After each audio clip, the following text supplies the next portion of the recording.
Hello दोस्तों, स्वागत है आपका इस नई वीडियो में। दोस्तों, आज हम उत्तराखंड जीके से संबंधित कुछ महत्वपूर्ण प्रश्नों का एक प्रैक्टिस सेट लेकर के आपके समक्ष उपस्थित हुए हैं।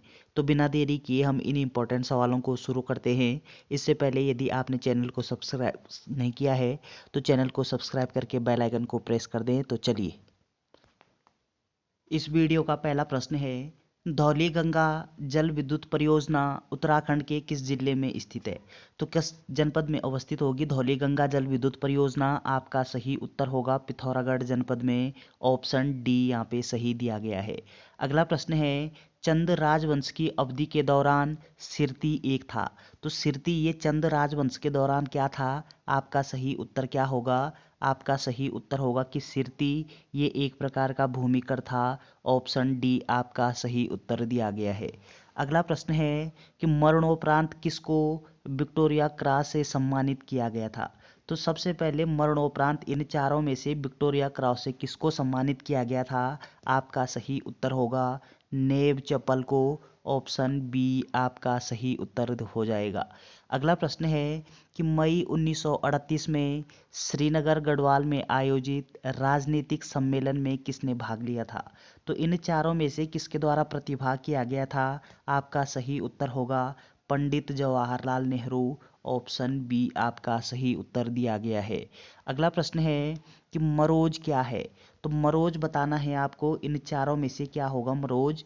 आपका सही उत्तर होगा कि मरोज एक प्रकार का त्योहार है, आदिवासी त्योहार। ऑप्शन ए आपका सही उत्तर हो जाएगा।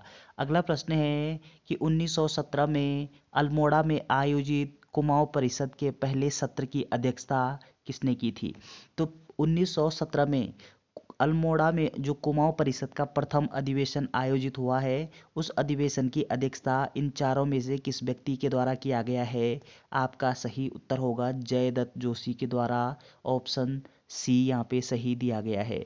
अगला प्रश्न है कि खुमरी पंचायत किस जनजाति से संबंधित है?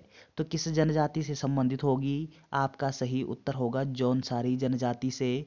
ऑप्शन ए आपका सही उत्तर दिया गया है। अगला प्रश्न है, कत्यूरी काल के दौरान प्रवर्तकर कौन थे? तो ये प्रवर्तकर कौन थे कत्यूरी समय में? आपका सही उत्तर होगा कि ये जो प्रवर्तकर हैं, ये एक प्रकार का क्या था, भूमि माप संबंधी अधिकारी हुआ करते थे।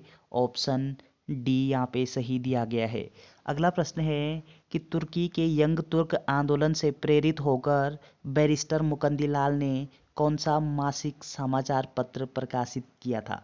तो बैरिस्टर मुकंदीलाल के द्वारा कौन सा मासिक समाचार पत्र का प्रकाशन किया गया है? आपका सही उत्तर होगा तरुण कुमार नामक समाचार पत्र का। ऑप्शन डी आपका सही उत्तर दिया गया है।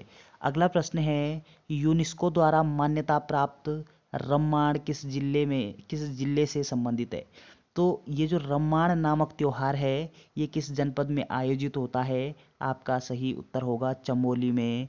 ऑप्शन बी आपका सही उत्तर दिया गया है।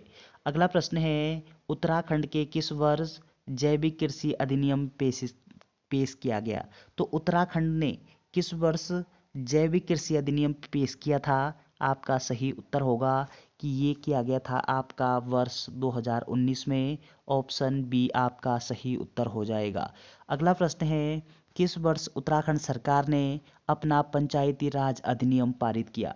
तो उत्तराखंड में पंचायती राज अधिनियम ये किस वर्ष पारित होता है? आपका सही उत्तर होगा वर्ष 2016 में। ऑप्शन डी आपका सही उत्तर दिया गया है।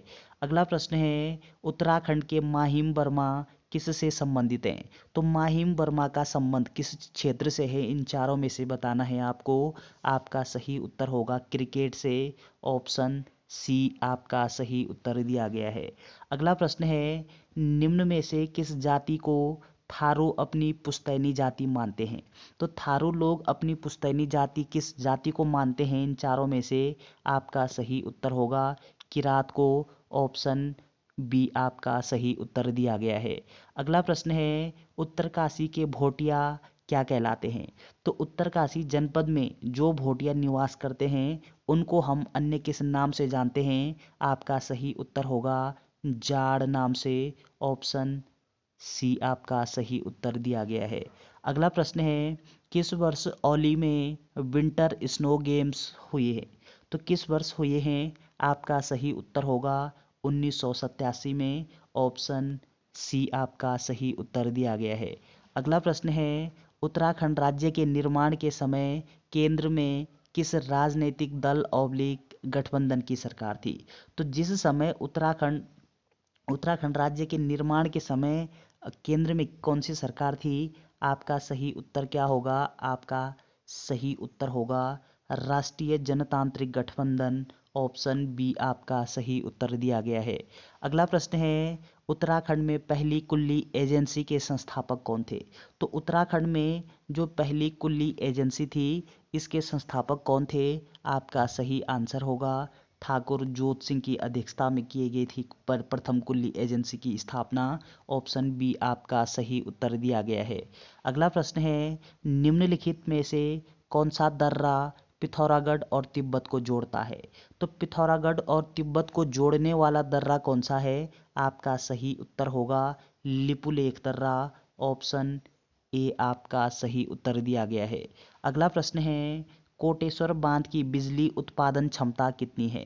तो कितनी क्षमता है इस कोटेश्वर नामक बांध की? आपका सही उत्तर होगा 400 मेगावाट। ऑप्शन डी आपका सही उत्तर दिया गया है। और ये कोटेश्वर जो बांध है ये भगीरथी नदी पर निर्मित है और इसकी जल धारण क्षमता कितनी है? 400 मेगावाट, यानी इसकी जो बिजली उत्पादन क्षमता है इसकी 400 मेगावाट है।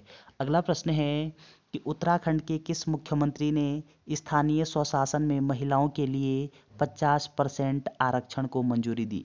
तो 50% आरक्षण की व्यवस्था उत्तराखंड में किस मुख्यमंत्री के द्वारा किया गया है? आपका सही उत्तर होगा भुवन चंद खंडूड़ी के द्वारा। ऑप्शन सी आपका सही उत्तर दिया गया है। अगला प्रश्न है, गढ़वाल एंशिएंट एंड मॉडर्न पुस्तक के लेखक कौन हैं? तो गढ़वाल एंशिएंट एंड मॉडर्न नामक जो पुस्तक है, ये पुस्तक किसके द्वारा लिखी गई है? आपका सही उत्तर होगा ये पुस्तक लिखी गई है आपका राय बहादुर पातीराम जी के द्वारा। ऑप्शन सी आपका सही उत्तर दिया गया है। अगला प्रश्न है, निम्नलिखित में से किस स्थान पर एकीकृत औद्योगिक निगम इकाइयां सबसे ज़्यादा हैं? तो किस स्थान पर सबसे अधिक हैं? आपका सही उत्तर होगा ये हो जाएगा आपका हरिद्वार में। ऑप्शन डी आपका सही उत्तर दिया गया है। अगला प्रश्न है, उत्तराखंड के पहले सेना प्रमुख कौन थे? तो प्रथम सेना प्रमुख कौन थे उत्तराखंड के? आपका सही उत्तर होगा कि ये हो जाएगा आपका बिपिन चंद्र जोशी। ऑप्शन बी आपका सही उत्तर दिया गया है। अगला पॉइंट आपको क्या ध्यान रखना है कि बिपिन चंद्र जोशी ये उत्तराखंड के किस जनपद से संबंधित हैं? आप बोलोगे पौड़ी जनपद से इनका संबंध है। अगला प्रश्न है कि national research centre for cold water fisheries कहाँ स्थित है? तो ये कहाँ पर अवस्थित है? आपका सही उत्तर है ये हो जाएगा आपके नैनीताल के भीमताल में। ऑप्शन बी आपका सही उत्तर दिया गया है। अगला प्रश्न है, कौन सा खनिज मुख्य रूप से झिरोली और चंडाक में पाया जाता है? तो इन चारों में से वो कौन सा खनिज है जो बागेश्वर के झिरोली में और पिथौरागढ़ के चंडाक में पाया जाता है? आपका सही उत्तर होगा ये हो जाएगा आपका मैग्नेसाइट। ऑप्शन ए यहाँ पे सही दिया गया है। अगला प्रश्न है, उत्तराखंड में निम्नलिखित में से किस स्थान पर दुर्योधन और कर्ण की पूजा की जाती है?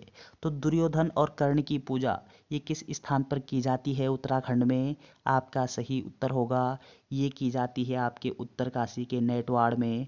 ऑप्शन सी आपका सही उत्तर हो जाएगा। अगला प्रश्न है कि हिमालयन डिस्ट्रिक्ट के लेखक कौन थे?